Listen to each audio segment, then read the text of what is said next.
Morning students, कैसे हैं आप लोग। I am Rajesh Singh from IIT Dhanbad. चलो बच्चों, हम लोग कंडक्टर और प्रॉपर्टी ऑफ कंडक्टर के बारे में पढ़ते हैं। तो सबसे पहले कंडक्टर की बात करते हैं हम लोग। मटेरियल को तीन पार्ट में हम लोग on the basis of flow of electric current divide करते हैं। ऐसा मटेरियल जिनके अंदर इलेक्ट्रिक करंट इजीली फ्लो करती है, ऐसे मटेरियल को हम लोग कंडक्टर कहते हैं। कंडक्टर जब किसी भी मटेरियल के अंदर number of free electron per unit volume की बहुत ज़्यादा होता है तो उसमें इलेक्ट्रिसिटी ईजिली फ्लो करती है, और ऐसे मटेरियल को हम लोग कंडक्टर कहते हैं। जिसके अंदर इलेक्ट्रिक करंट का फ्लो नहीं होता है, ऐसे मटेरियल को हम लोग इंसुलेटर या नॉन कंडक्टर कहते हैं। और ऐसा मटेरियल जिसके अंदर इलेक्ट्रिक करंट बहुत पुअर फ्लो करती है, उसको सेमी कंडक्टर कहते हैं। तो चलो बच्चों, अब हम लोग बात करते हैं प्रॉपर्टी ऑफ कंडक्टर की। तो प्रॉपर्टी 1 होगी कि in electrostatic condition all point of a conductor are at same potential. यदि कोई कंडक्टर है, यदि ये कोई कंडक्टर है और इलेक्ट्रोस्टैटिक कंडीशन है, इलेक्ट्रोस्टैटिक कंडीशन उसको कहते हैं कि इसके अंदर जितना भी चार्ज है सब रेस्ट पे है। उस केस में कंडक्टर के ऊपर जितने भी पॉइंट होंगे वो सब सेम पोटेंशियल पे होंगे, वो सरफेस पे हो या बीच में हो, all point at same potential.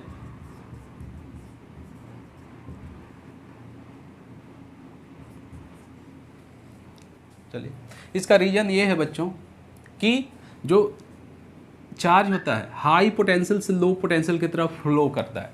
हमको पता है कि कंडक्टर के अंदर बहुत सारे फ्री इलेक्ट्रॉन हैं।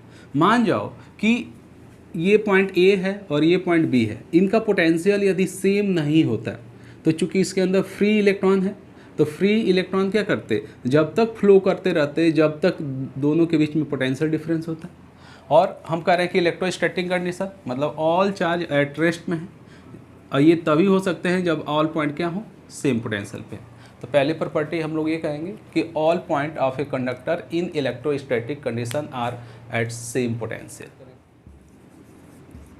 प्रॉपर्टी नंबर 2 है बच्चों, electric field lines inside the conductor is zero. मान लो कि ये कोई कंडक्टर है, इस कंडक्टर के अंदर इलेक्ट्रिक फील्ड लाइंस जीरो होंगी। यदि कोई इलेक्ट्रिक फील्ड लाइंस जैसे ये इधर से जा रही है तो ये अंदर नहीं होगी, ये आउटर सरफेस पे ही रहेगी, अंदर कंडक्टर के इलेक्ट्रिक फील्ड लाइंस नहीं होती। Excess charge in conductor is disperse on outer surface of conductor. यदि कोई कंडक्टर ये है और इस कंडक्टर के अंदर चार्ज एक्सेस है, यदि पॉजिटिव चार्ज है या नेगेटिव चार्ज, कोई भी चार्ज एक्सेस है तो वो आउटर सरफेस पे फैलेगा, वो इनसाइड नहीं फैलेगा। इस चीज़ को प्रूव करने के लिए वेरी इजी प्रोसेस है बच्चों। प्रॉपर्टी नंबर 2 को हम लोग यूज करेंगे।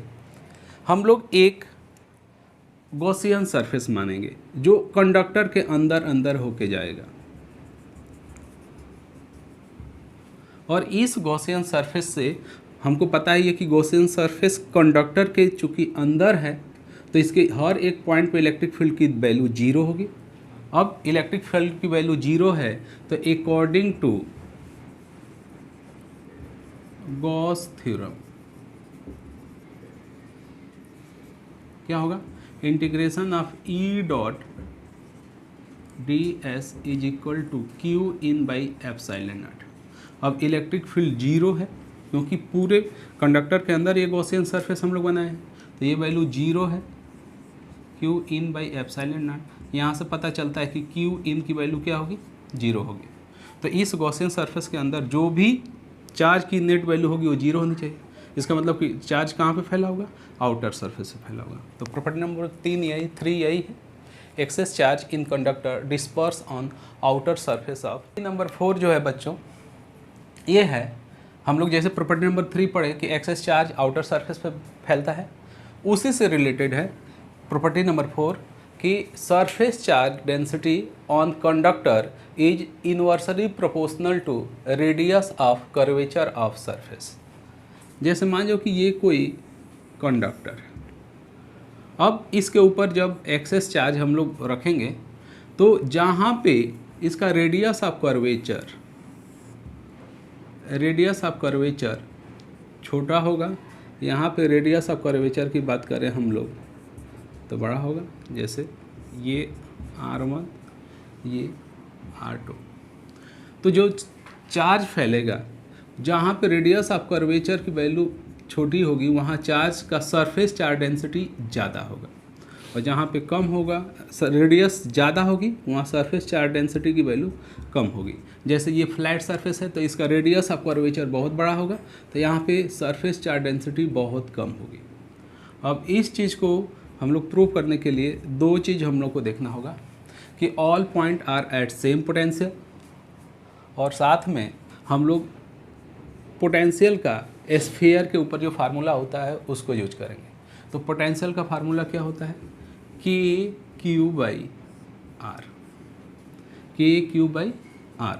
चलो इसको और थोड़ा लिखते हैं, 1/4πε0 Q/R। अब एक काम करते हैं कि ऊपर नीचे हम लोग रेडियस से मल्टीप्लाई करते हैं, तो ये वैल्यू निकल के आया 1/ε0 Q/4πr² इंटू R। अब ये वैल्यू देखो तो V इज इक्वल टू ये है surface charge density sigma R/ε0। तो यहाँ से हम लोग देखें तो surface charge density is equal to V/ε0/R। हमको पता है कि कंडक्टर के अंदर all point at same potential पे होते हैं, तो V की वैल्यू पूरे सरफेस के लिए कांस्टेंट होगी, ε0 कांस्टेंट है। तो यहाँ से हमको आएंगे कि surface charge density is inversely proportional to radius of curvature. तो यदि यहाँ सरफेस चार्ज डेंसिटी सिग्मा 1 है, यहाँ सिग्मा 2 है, तो हम लोग कहेंगे कि sigma is inversely proportional to R। तो sigma 1/σ2 is equal to R2/R1। Important property है बच्चों, ये है बच्चों कि electric field lines are perpendicular to और नॉर्मल टू कंडक्टर सरफेस। यदि ये कोई कंडक्टर है तो इससे जो इलेक्ट्रिक फील्ड लाइंस निकलती हैं वो कंडक्टर के नॉर्मल होती हैं,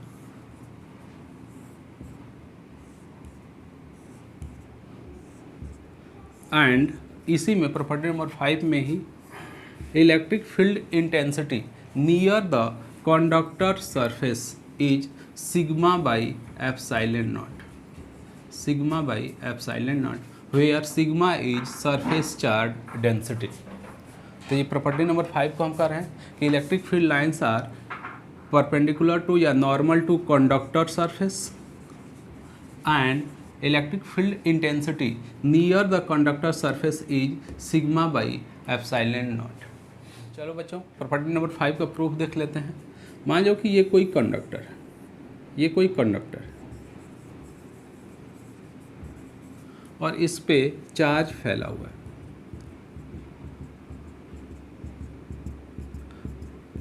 अब हम पार्टिकुलर एक पॉइंट की बात करते हैं कि यहाँ इस रीजन में सरफेस चार्ज डेंसिटी सिग्मा है। तो यहाँ पे इलेक्ट्रिक फील्ड इंटेंसिटी की वैल्यू यदि पता करना है तो हम लोग एक सिलेंड्रिकल गॉसियन सरफेस बनाएंगे, एक सिलेंड्रिकल गॉसियन सरफेस। तो यहाँ पे जो इलेक्ट्रिक फील्ड लाइंस होगी इस तरफ से बाहर की तरफ होगी और यहाँ पे E की वैल्यू 0 होगी। इस गॉसियन सरफेस के अंदर जो Q इन की वैल्यू आएगी, Q इन सिग्मा इंटू ये एरिया, जितना एरिया इस गॉसियन सरफेस और इस कंडक्टर का सरफेस कॉमन है, ओवरलैप है। अब यदि हम लोग इस पे गॉस यूज करें बाय गॉस थ्योरम, यदि गॉस थ्योरम हम लोग लगाएं तो हम लोग कहेंगे कि E dot ds is equal to Q/ε0।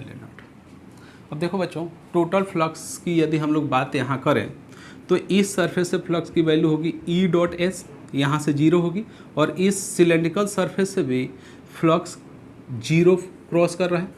तो सिर्फ इस पूरे क्लोज सरफेस में नेट फ्लक्स की बात किया जाए तो वो ई डॉट एस होगी, तो इसकी वैल्यू होगी ई डॉट एस, और क्यू इन की value sigma into S by epsilon naught, तो एस एस कैंसिल, तो E is equal to sigma by epsilon naught. ये इंपॉर्टेंट है बच्चों, ये ध्यान। प्रॉपर्टी नंबर 6 ये है बच्चों कि electrostatic pressure on conductor surface, electrostatic pressure on conductor surface is P बराबर sigma square by 2 epsilon naught. अब बच्चों ये इम्पोर्टेंट है, पहले इसको नोट कर लो और इसका मैं प्रूव करके दिखाता हूँ। तो चलो बच्चों, इसको समझने के लिए हम थोड़ा सा डिटेल में जाते हैं।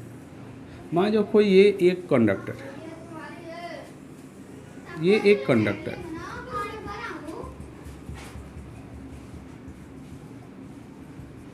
ये कंडक्टर है, और इस कंडक्टर के यहाँ पे और यहाँ पे 3 पॉइंट हम लेते हैं, इसका नाम A, B और C, और इस कंडक्टर के ऊपर चार्ज फैला हुआ है,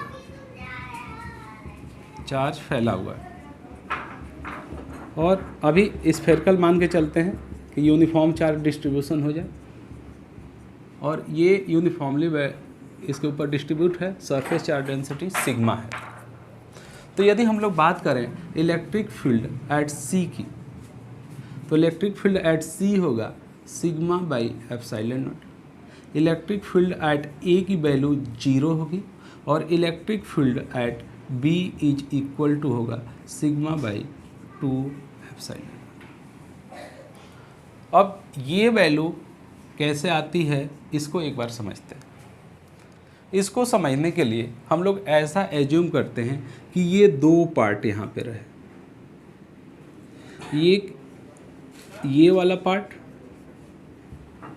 और ये पूरा स्फीयर। अब इलेक्ट्रिक फील्ड एट C की बात किया जाए, electric field at C is equal to electric field due to whole sphere plus electric field due to ये जो पोर्शन है इसको B मान लेते हैं। इसी तरह इलेक्ट्रिक फील्ड एट A की बात किया जाए तो अब electric field due to whole sphere plus electric field due to B, तो यहाँ पे भी ऐसा होगा। अब C पे देखा जाए तो इसके वजह से भी इधर इलेक्ट्रिक फील्ड होगी, और पूरे स्फीयर की वजह से भी इधर इलेक्ट्रिक फील्ड होगी, और A के ऊपर इस B के वजह से इलेक्ट्रिक फील्ड इधर होगी, और पूरे स्फीयर की वजह से इधर होगी। यहाँ पे दोनों की वजह से बाहर की तरफ। अब यहाँ पे 0 है, इसका मतलब ये दोनों वैल्यू इक्वल है, और यहाँ पे दोनों सेम साइन में है, तो ये value equal in same sign हो कि ये सिग्मा बाई एप्सिलॉन नॉट आ रहा है, और ये वैल्यू 0 आ रही है। इसका मतलब ये है कि ये ई स्फीयर की वजह से जो है वही B की वजह से एग्जैक्टली, और ये सिग्मा बाई 2 एप्सिलॉन नॉट है। अब यदि हम लोग बात करें B की जगह पे, तो इस B पॉइंट पे B की वजह से तो फील्ड नहीं होगी, सिर्फ रिमेनिंग स्फीयर की वजह से होगी, और वो फील्ड की वैल्यू क्या होगी, सिर्फ स्फीयर वाला होगा, तो इतना होगा। अब चलो, अब हम लोग बात करते हैं इस B वाले पोर्शन को देखा जाए। यदि ये वाला पोर्शन है, मान जाओ कि इसका ये वाला एरिया जो सरफेस एरिया ये है, ये S है, और यहाँ पे इलेक्ट्रिक फील्ड की वैल्यू कितनी है बच्चों इस B वाले पोर्शन पे, तो E की value sigma by 2 epsilon not है, और इसके ऊपर चार्ज कितना आएगा, तो Q बराबर आएगा सिग्मा इंटू S। तो हम लोग पाएंगे कि फोर्स की वैल्यू कितनी आएगी, force is equal to QE, Q की value sigma S into sigma by 2 epsilon naught. तो force is equal to sigma square into S by 2 epsilon naught. अब प्रेशर की बात करें, हम लोग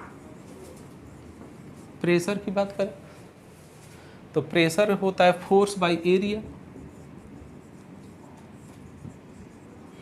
फोर्स बाई एरिया, तो ये वैल्यू हो जाएगा sigma square S by 2 epsilon naught divide by S, that is equal to sigma square by 2s। और इसी प्रेशर को हम लोग इलेक्ट्रोस्टैटिक प्रेशर कहते हैं। तो देख लो बच्चों, एक बार मैं शॉर्ट में इन शॉर्ट रिपीट कर देता हूँ। इस पूरे स्फीयर पे चार्ज फैला है, इसके वजह से सरफेस के जो आउटर सरफेस के नियर में इलेक्ट्रिक फील्ड की वैल्यू होगी वो सिग्मा बाई एप्सिलॉन नॉट होगी, और इनसाइड जो होगी कंडक्टर के जो इलेक्ट्रिक फील्ड की वैल्यू होगी वो जीरो होगी। यदि हम लोग एग्जैक्टली सरफेस पे बात करें, जैसे ये पोजीशन पी बी की बात करें, तो वहाँ पे electric field sigma by 2 epsilon होगी। वो क्यों होती है? हम लोग कहते हैं कि इसको दो पार्ट में हम लोग ले लेते हैं, और एक बी वाला पार्ट अलग लेते हैं और उसके वाला बचा हुआ पूरा पार्ट को अलग लेते हैं। अब इन दोनों पार्ट की वजह से यहाँ फील्ड सेम डायरेक्शन में होगी, यहाँ पे अपोजिट होगी और यहाँ पे जीरो होगी। अपोजिट होकर जीरो है, इसका मतलब दोनों इक्वल है, और यहाँ पे दोनों सेम डायरेक्शन में, इसका मतलब कि ये दोनों मैग्नीट्यूड में इक्वल है और दोनों का सम इतना है, तो एक का हाफ वैल्यू हो गया। अब फील्ड वैल्यू बी पे पता हो गई, बी पे चार्ज पता हो गया तो फोर्स पता हो गया, फोर्स बाई एरिया करने पे प्रेशर पता हो गया। When isolated conductor is grounded, यदि कोई ये कंडक्टर है और ये आइसोलेटेड है और किसी चीज़ से जुड़ा नहीं है और इसके ऊपर कोई चार्ज है, और इसको जब हम लोग अर्थ से कनेक्ट करते हैं, अर्थिंग करते हैं इसको, तो जितना इसके ऊपर एक्सेस चार्ज होता है वो ग्राउंड के अंदर चला जाता है। इसका एज ए रिजल्ट क्या होगा कि इसके ऊपर चार्ज की वैल्यू जीरो हो जाती है।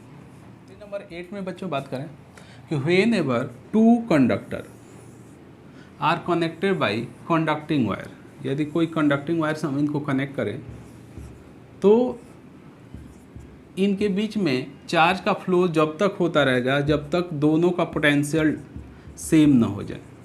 मतलब यदि इन VA और VB इक्वल नहीं है तो चार्ज का फ्लो होगा, और ये फ्लो जब तक होता रहेगा जब तक कि दोनों का पोटेंशियल क्या हो जाए, सेम ना हो जाए। तो दो कंडक्टर को यदि हम लोग कंडक्टिंग वायर से ऐड करेंगे या जोड़ेंगे तो उनके अंदर चार्ज का फ्लो होगा जब तक होगा कि दोनों का पोटेंशियल सेम ना हो जाए।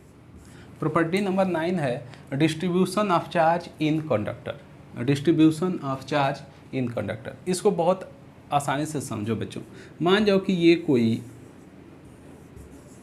कंडक्टर, अब ये एक स्टेटमेंट से नहीं होगा, इसको समझना होगा।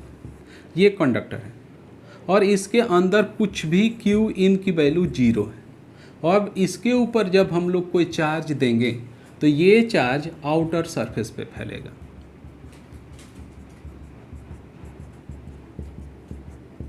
अभी समझिए कि ये कोई कंडक्टर है, इसके अंदर एक कैविटी है, इसके अंदर कोई चार्ज नहीं है और इसके ऊपर हमने Q चार्ज दिया तो ये चार्ज पूरे आउटर सरफेस पे फैलेगा। लेकिन ऐसा हो जाए, दूसरा केस, सेकंड केस की बात करें कि ये कंडक्टर है,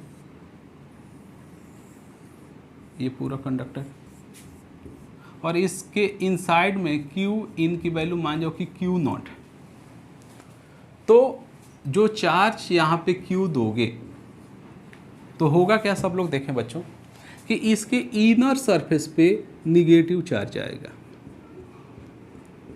अब वो माइनस Q नॉट आएगा, और इसके आउटर सरफेस पे चार्ज आएगा Q प्लस Q नॉट। अब इस बात को थोड़ा सा हम लोग को समझना होगा कि ऐसा क्यों हुआ। चलो इस बात को हम लोग पहले यहाँ समझते हैं।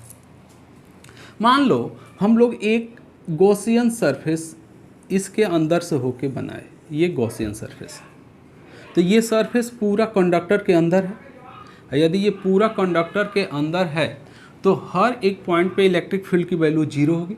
इसका मतलब कि Q इनसाइड क्या होगा, जीरो होगा। क्योंकि यहाँ भी जीरो है, कोई इन अंदर चार्ज नहीं है, तो इनर सरफेस में भी कोई चार्ज नहीं होगा। अब यहाँ पे देखो, यदि यहाँ पे हम एक गॉसियन सरफेस बनाते हैं, ये गॉसियन सरफेस, तो इस गॉसियन सरफेस के हर पॉइंट पे इलेक्ट्रिक फील्ड की वैल्यू जीरो है। इसका मतलब इसके अंदर पूरा नेट चार्ज की वैल्यू जीरो होनी चाहिए। अब यहाँ पे देखो सेंटर पे Q नॉट रखा था चार्ज, तो इनर सरफेस में माइनस Q नॉट होना चाहिए। अब तो ये तो चलो हो गया कि ये अंदर सेंटर पे Q नॉट है चार्ज, तो अंदर माइनस Q नॉट। अब हम लोग दिए इसको चार्ज Q, तो इस पूरे कंडक्टर पे चार्ज की वैल्यू तो Q ही होनी चाहिए। अब चूंकि माइनस Q यहाँ आ गया तो इसके लिए प्लस Q बाहर से आएगा और एक कैपिटल Q, तो इसलिए बाहर टोटल चार्ज की वैल्यू कितनी हो गई, Q प्लस Q नॉट। अब इसको एग्जाम्पल के थ्रू और समझते हैं हम लोग। ऐसे लेते हैं, ऐसे लिए थोड़ा इसका सरफेस हम कंडक्टर सरफेस, इसका भी एक कंडक्टर सरफेस बना लेते हैं।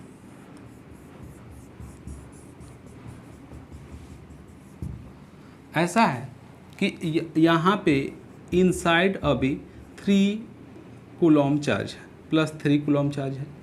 इस स्फीयर को हम लोग 6 कूलॉम चार्ज दिए, 6 कूलॉम चार्ज, और इस स्फीयर को हम लोग -5 कूलॉम चार्ज दिए। अब हम लोग को चार्ज का डिस्ट्रीब्यूशन बताना है कि किस सरफेस पे कितना चार्ज फैलेगा।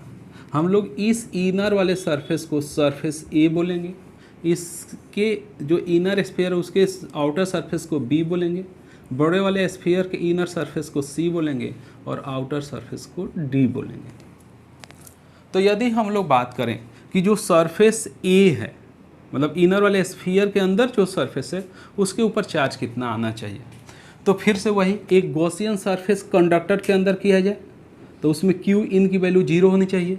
क्योंकि अंदर इसके +3 कूलॉम चार्ज है तो इसके इनर सरफेस पे कितना आना चाहिए बच्चों, -3 कूलॉम, तभी तो टोटल क्यू इन की वैल्यू 0 होगी। तो यदि हम लोग कहें कि क्यू ऑन सरफेस ऑफ ए, तो वो वैल्यू की वैल्यू कितनी होनी चाहिए, -3 कूलॉम। अब यदि हम बात करें कि इस पूरे स्फीयर के अंदर जो इनर वाला स्फीयर है टोटल चार्ज कितना दिया गया है, 6 कूलॉम, और उसमें से -3 कूलॉम चार्ज इसके इनर वाले पार्ट पे आ चुका है, तो आउटर वाले पार्ट पे कितना आना चाहिए, तो कितना होना चाहिए, -3 और टोटल 6 कूलॉम होना चाहिए। इसका मतलब बाहर पे +9 कूलॉम होना चाहिए, तभी तो इन दोनों का सम 6 कूलॉम होगा। तो बाहर वाले पोर्शन पे चार्ज की वैल्यू कितनी होगी, +9 कूलॉम। तो हम लोग कहें कि Q ऑफ B की वैल्यू +9 कूलॉम। अब चलो, अब हम लोग सरफेस C की बात करते हैं। सरफेस C की बात करें तो ये यदि हम लोग गॉसियन सरफेस कंडक्टर के अंदर बनाएं तो फिर से Q इन की वैल्यू 0 होनी चाहिए। अब Q इन की वैल्यू 0 होने के लिए इसके अंदर तो Q इन 0 हो गया था, लेकिन अभी बाहर में 9 कूलॉम बचा हुआ है, तो यहाँ पे कितना आएगा, -9 कूलॉम। मतलब इस सरफेस पे कितना चार्ज फैलेगा, -9 कूलॉम। इसका मतलब हम लोग Q ऑन C की बात करें तो -9 कूलॉम। अब आउटर सरफेस की हम लोग बात करें, जो D सरफेस है, तो उसके ऊपर कितना होना चाहिए, तो इस सरफेस के ऊपर टोटल चार्ज -5 होना चाहिए, जिसमें से -9 कूलॉम इनर पे आ गया, तो आउटर पे हमारे समझ से +4 कूलॉम होगा, क्योंकि इन दोनों का सम करेंगे तो -5 हो जाएगा। तो हम कहेंगे कि आउटर पे कितना चार्ज की वैल्यू होगी, +4 कूलॉम चार्ज की वैल्यू होगी। तो देख लो बच्चों, अंदर +3 कूलॉम चार्ज था, इसके वजह से इसके इनर सरफेस से -3 कूलॉम आएगा। चूँकि इसके ऊपर टोटल +6 कूलॉम है, तो यहाँ पे +9 होगा, तभी इन दोनों का सम +6 होगा। यहाँ पे इसके आउटर पे +9 है, तो यहाँ पे -9 होगा। अब इस पर टोटल चार्ज -5 कूलॉम है, यहाँ -9 आ चुका है, तो यहाँ +4 कूलॉम होगा, ताकि इन दोनों का सम किया जाए तो -5 कूलॉम आए। तो चार्ज का डिस्ट्रीब्यूशन हम लोग जब कोसेंट्रिक स्फेरिकल सरफेस होंगे तो इस तरीके से करें। बच्चों, प्रॉपर्टी नंबर 10 में यदि खूब सारे ऐसे पैरेलल प्लेट्स, कंडक्टिंग प्लेट्स हैं, इसको एज ए ट्रिक भी ले सकते हो, और वही है प्रूव इसका, वही गॉसियन सरफेस से ही है। खूब सारा ये पैरेलल प्लेट रखी हुई है, इसके ऊपर Q1 चार्ज है, इसके ऊपर Q2 चार्ज दिया गया, इसके ऊपर Q3। तो जो यहाँ पे चार्ज की वैल्यू आएगी, Q टोटल का हाफ आएगा, और यहाँ पे चार्ज की भी वैल्यू Q टोटल का हाफ आएगा। और बाकी जो चार्ज होंगे उनके ऊपर यहाँ पे यदि Q है तो यहाँ पे -Q, मतलब इक्वल और अपोजिट। जैसे यहाँ पे Q1, यहाँ पे Q2 तो -Q2। अब एग्जाम्पल के थ्रू इसको बहुत इजीली हम लोग समझ सकते हैं। जैसे मान जाओ, पहले सिंपल लेते हैं कि ये 2 प्लेट, 2 ही प्लेट लेते, फिर 3, 4 जितनी प्लेट का होगा उतना लेंगे, और इसके ऊपर +5 कूलॉम चार्ज दिया गया और इसके ऊपर +6 कूलॉम चार्ज एग्जाम्पल ले लें। तो यहाँ पे जो चार्ज की वैल्यू आएगी दोनों चार्ज के सम का आधा, तो +5 + 6/2 that is equal to 5.5 coulomb. तो यहाँ पे 5.5 कूलम चार्ज की वैल्यू आएगी। अब चूंकि इसके ऊपर 5 कूलम ही चार्ज था और इस पर 5.5 हो गया, तो इसके ऊपर जो चार्ज की वैल्यू आएगी वो आएगी -0.5 कूलम, क्योंकि इन दोनों का सम करेंगे तो 5 कूलम हो जाएगा। हम बोले थे कि इस पे क्या होता है, इक्वल और अपोजिट होता है, तो इस सरफेस पे आएगा +0.5 कूलम। अब इस पे कितना आना चाहिए, तो इसका टोटल सम, तो यहाँ पे आएगा +5.5 कूलम। जैसे अगले एग्जांपल में और बात करते हैं, थोड़ा सा और क्लियर हो जाए। ये 2 प्लेट हैं, इसके ऊपर +Q चार्ज और इसके ऊपर -Q चार्ज दिए। तो इस सरफेस पे जो चार्ज आएगा Q डैट इज दोनों का सम का आधा, तो 0 आएगा। तो इस पे चार्ज आएगा इनर पे +Q, तो यहाँ पे -Q और यहाँ पे Q की वैल्यू 0 होगी, आउटर सरफेस पे 0 होगी। अब चलो बच्चों हम लोग मल्टीपल प्लेट का एग्जांपल लेते हैं। चलो हम लोग 2-3 प्लेट ले लेते हैं।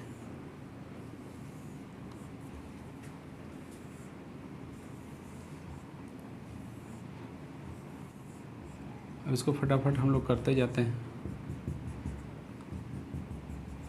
मान जाओ इस पे Q1 की वैल्यू +3 कूलम है, इस पे Q2 की वैल्यू -4 कूलम है, Q3 की वैल्यू 7 कूलम है और Q4 की वैल्यू 2 कूलम है। अब यहाँ पे चार्ज कितना आएगा, तो टोटल चार्ज कितना है, तो 10 12 में से +8 है, तो यहाँ पे चार्ज की जो वैल्यू आएगी, यहाँ पे Q1 की वैल्यू होगी +8/2 that is equal to +4 coulomb. इनका सम करिए, इनका सम कितना है, 7 और 3 10 12 में से 4 गया 8, तो टोटल चार्ज का हाफ, तो इस पे +4 कूलम चार्ज फैलेगा। इस पे जो Q2 की वैल्यू आएगी, इन दोनों का सम 3 कूलम होना चाहिए, तो ये 4 है तो ये -1 कूलम होना चाहिए, तो ये -1 कूलम चार्ज फैलेगा। अब चूँकि ये -1 है तो यहाँ पे माइनस इसका अपोजिट होना चाहिए, तो यहाँ पे चार्ज की वैल्यू कितनी आ जाएगी, चलो इसको 3 से लिखते हैं हम लोग। 3 is equal to -Q2 that is equal to +1 coulomb. अब ये इस सरफेस की बात करें हम लोग, तो यहाँ पे Q4 की बात किया जाए, तो इन दोनों का सम -4 होना चाहिए और इस पे 1 आ चुका है, तो ये कितना होना चाहिए, -5 कूलम। तो यहाँ पे -5 कूलम चार्ज फैलेगा। अब यहाँ पे -5 है तो यहाँ पे +5 होगा, इक्वल एंड अपोजिट बताए थे। तो यदि हम लोग इसको Q5 बोलें तो Q5 की वैल्यू कितनी हो गई, +5 कूलम। अब इसके ऊपर होना चाहिए टोटल 7, तो इस पे कितना होना चाहिए, 2 कूलम। तो यहाँ पे Q6 इसको करें तो 2 कूलम आया। अब यदि इस सरफेस की हम लोग बात करें तो इक्वल और अपोजिट, तो इस पे -2 कूलम। चलो इसको Q7 लिख लें तो -2 कूलम इस सरफेस पे। इस पे टोटल आना चाहिए था +2 कूलम, इसका मतलब इस पे कितना आना चाहिए, +4 कूलम। Q8 बोलें तो ये +4 कूलम। देखो यहाँ भी आउटर पे हम बोले थे ना कि दोनों आउटर सरफेस पे टोटल का हाफ आएगा, तो +4 कूलम, यहाँ भी +4 कूलम। तो बच्चों कोसेंट्रिक स्फीयर में कैसे चार्ज का डिस्ट्रीब्यूशन करते हैं और पैरेलल प्लेट में कैसे करते हैं हम लोग एग्जांपल देखें। और ये जो इसका जो डेरिवेशन है वो गॉस थ्योरम के बेसिस पे ही है। ठीक है बच्चों, तो चलो ये था प्रॉपर्टी ऑफ कंडक्टर। अब अंतिम प्रॉपर्टी ऑफ कंडक्टर हम लोग देखते हैं। नंबर की प्रॉपर्टी ऑफ कंडक्टर ये है कि जब किसी कंडक्टर के ऊपर हम लोग चार्ज को रखते हैं तो ये चार्ज को होल्ड कर लेता है अपने आउटर सरफेस पे, और हम लोग ऐसे कहते हैं कि जब चार्ज को कहीं स्टोर करना है तो वो कंडक्टर है, तो चार्ज को स्टोर करने वाला, या हम लोग ऐसे कह सकते हैं कि conductor is a vessel to store the charge. And इसकी जो कैपेसिटी होती है कि ये कितना चार्ज को स्टोर करेगा, वो डायरेक्टली प्रोपोर्शनल टू, हम लोग कहेंगे ऐसे Q is directly proportional to V होता है, और Q को हटाएंगे तो यहाँ से एक कांस्टेंट आएगा और C equal to Q by V, where C is known as capacity of conductor, C is known as capacity of conductor. और इसी से हम लोग आगे कैपेसिटर को लिंक करेंगे। तो ये प्रॉपर्टी बस इतना अभी जानते रहो, 11th नंबर प्रॉपर्टी, कि किसी भी चार्ज को यदि आपको स्टोर करना है तो आपको उसको कंडक्टर के ऊपर स्टोर करना होगा। ठीक है, चलिए, तो यही था प्रॉपर्टी ऑफ कंडक्टर।